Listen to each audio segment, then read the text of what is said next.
So ఈ క్రమంలో అసలు శ్రవణ్ రావు అరెస్ట్ గల కారణాలు ఏంటి? వీళ్ళు ఎంత దుర్మార్గులు అంటే చాలా దారుణంగా ఫోన్ ట్యాపింగ్ చేయడం ద్వారా ఇటు వ్యాపారులను కావచ్చు, ఇటు కొంతమంది రియల్ ఎస్టేట్ వ్యాపారం చేసుకునే వాళ్ళని కావచ్చు, మాలాంటి వాళ్ళను ఎంతో మందిని కూడా ఇబ్బంది పెట్టిన దాఖలు చాలా ఉన్నాయి. సో ఇలాంటి వాళ్ళని ఎందుకు వదలాలి? అసలు వదలొద్దు అని చెప్పేసి చాలా స్పష్టంగా చెప్తాను. దీని వెనకాల ఉన్నటువంటి అసలు దొంగలను పట్టుకునేంత వరకు ఈ కేసు ఇంకా ముమ్మరంగా దర్యాప్తు సాగాల్సిన అవసరం అయితే ఉంది అనేది నేనైతే స్పష్టంగా కోరుతా ఉన్నా మిత్రులు. ఎవరు ఈ మాజీ మంత్రి?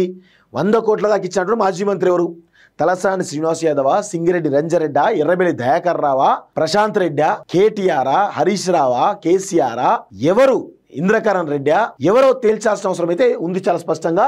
ఎస్, దొంగలందరూ కూడా అంటే వీళ్ళందరూ ఎట్లా అంటే వీళ్ళు పకడ్బందీగా ఎట్లా చేసిరంటే వీళ్ళు తేలుకుంటున్న దొంగల్లాగా బాధితులు అంటా ఉన్నారు కదా.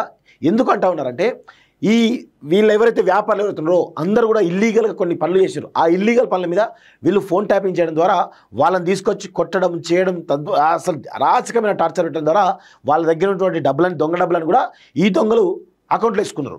చూడ్డానికేమో ప్రొఫెషనల్లా ఉంటాడు, కానీ చేసేటేమో లఫంగా లుచ్చా పనులే.